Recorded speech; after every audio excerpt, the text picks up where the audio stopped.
Приветствую, друзья! Начинаю.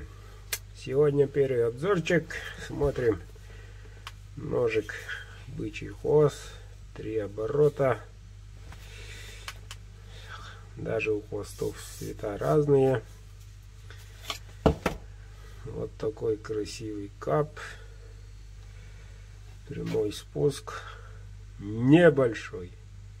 Дол не широкий. Клеймо мастера 13 РВЛ светло. Сегодня отправка город Москва, Натальи. Поздравляю, ребята. Так, ну что, маленькие новости по 50 минус. Работа кипит. Вот, так что заказывайте.